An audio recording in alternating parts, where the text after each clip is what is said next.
네, 일단 월요일의 흐름이 상당히 중요하다고 생각을 합니다. 왜냐하면 월요일에 곧바로 반등이 나와주면은 단기 혼조세가 나올 가능성이 있는데요. 그렇지 않고 월요일에 그냥 쭉 밀려버리면은 그냥 밀릴 가능성이 있습니다.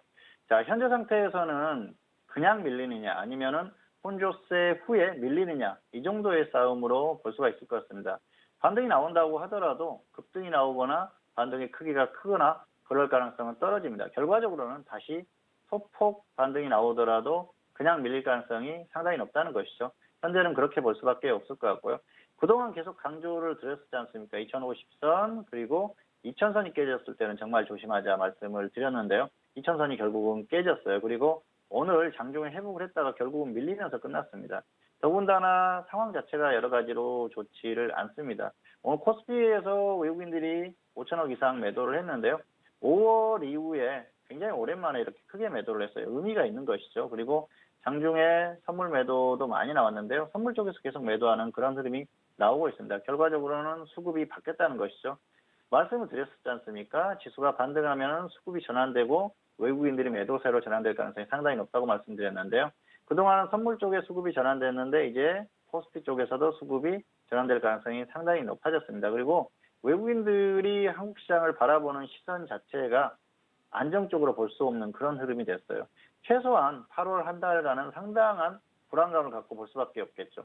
일본의 화이트리스트 배제, 그로 인해서 한국 정부의 여러 가지 대응이 나오지 않습니까? 이게 격화되면 격화될수록 좋지 않은 흐름이 나올 가능성이 높고요. 기업들의 피해가 커질 가능성이 높습니다. 전반적으로 한국의 어떤 전반적인 경제 상황 자체가 불투명한 상황으로 갈 가능성이 높기 때문에 추세적인 흐름에 대해서는 좋지 않을 가능성이 높다는 것이죠.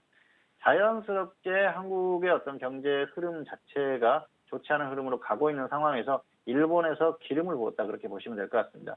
자, 그리고 그동안 글로벌 증시를 이끌었던 어떤 흐름, 미국의 금리 인하 이런 것들 아니었습니까? 그런데 금리 인하에 대한 부분이 기대만큼 나오지 않았었고요.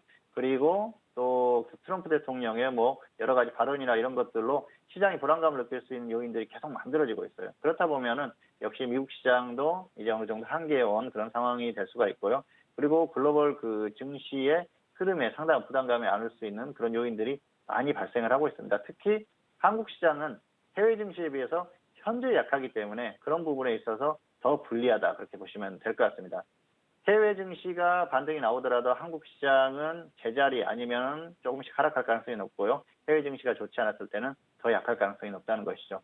어쨌든 다음 주를 전망을 했을 때는 결국은 더 꺾일 가능성이 높다고 봅니다. 여기에서 소폭 반등하고 혼조세 이후에 조정을 받을 것인지 그렇다고 하면 조금 버티는 흐름 정도는 가능하겠죠. 그런데 그런 흐름이 아니었을 때는 결과적으로는 조금 더 밀릴 가능성이 높기 때문에 이제부터는 더욱더 관리에 주력하시기를 바란다는 말씀을 드리면서 말씀을 마치도록 하겠습니다.